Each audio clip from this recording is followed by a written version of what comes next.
Well, as we begin our study of Passion Week and start here today, we'll start today as we get to it on Palm Sunday, and be the Sunday before Easter Sunday, before Resurrection Sunday. As we look at today in biblical times, we're going to look just briefly as we start in John and then bounce to Matthew and then on to Luke. As we'll do each day, before I get started, I'll give you the scriptures as far as just in each gospel of where you can look and study, and we won't read all of it each day. As I've said, we'll take pieces as we put the story together, but certainly encourage everyone to go back and read through each of the four gospels as we go through each day this week. So today, for day one, for Palm Sunday, we're going to look just a minute briefly before John 11 and John 12.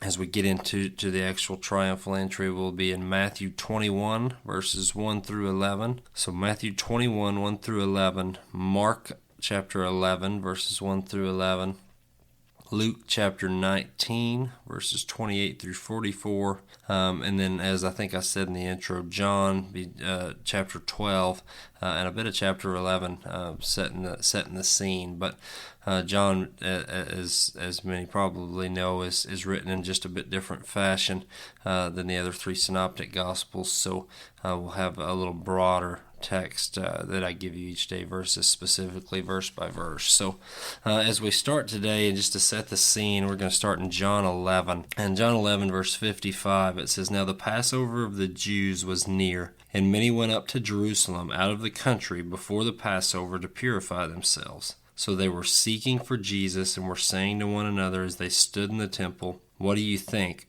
that he will not come to the feast at all?' And in verse 57 it says, "Now the chief priests and the Pharisees had given orders that if anyone knew where he was to report it so that they might seize him." So as the Jewish people are headed to Jerusalem and gathering together, and apparently it's becoming somewhat public knowledge that the Pharisees and Sadducees and the religious leaders are looking for Christ, looking for Jesus, looking for a way to seize him. So as those people are gathering, they're looking for Christ probably for a couple of reasons, looking to find him, to see him as Messiah, heard about his wonders, and heard about the works that he had been doing, the healings that he'd been doing.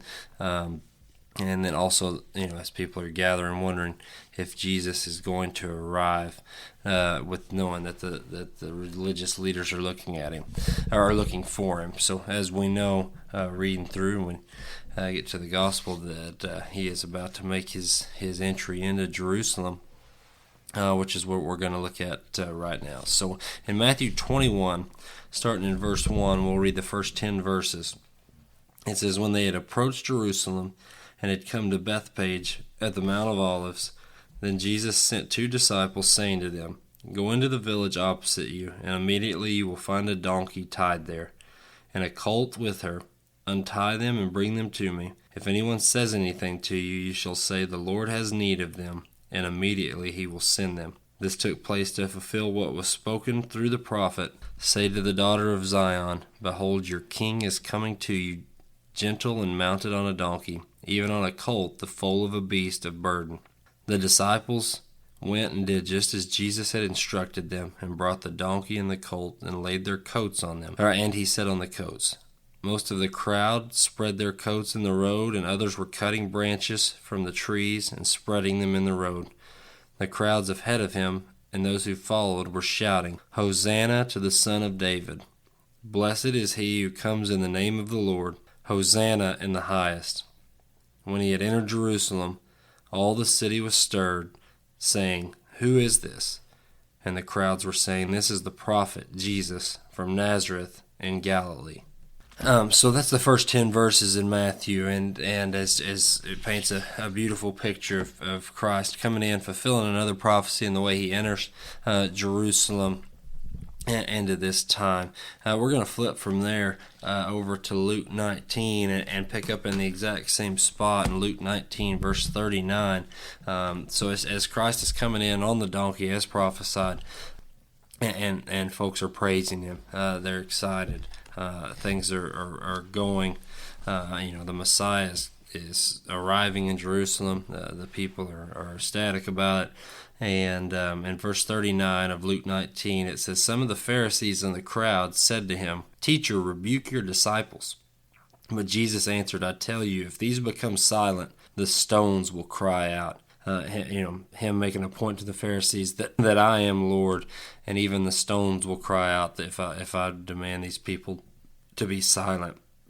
In verse 41, he says, when he approached Jerusalem, he saw the city and wept over it, saying, if you had known in this day, even you, the things which make for peace, but now they have been hidden from your eyes. For the days will come upon you when your enemies will throw up a barricade against you, and surround you and hem you in on every side, and they will level you to the ground and your children within you, and they will not leave in you one stone upon another, because you did not recognize the time of your visitation. So again, a clear prophecy there of AD 70 that Jesus puts out, just as happened by the Romans in AD 70 when they took down Jerusalem. So again, as we look at that and Christ coming in just as the arrivals, all we'll look at today, and weeps over the town. He's again passionate and knowing that he will be rejected as we get closer to the end of the week, that compassion that he has. As we go on through this week, the first day, day 1 is going to end as we look at Mark 11:11, as it says, as he enters the temple, looking at it all, it was already late. He leaves for Bethany with the 12 to go back out of town for that evening.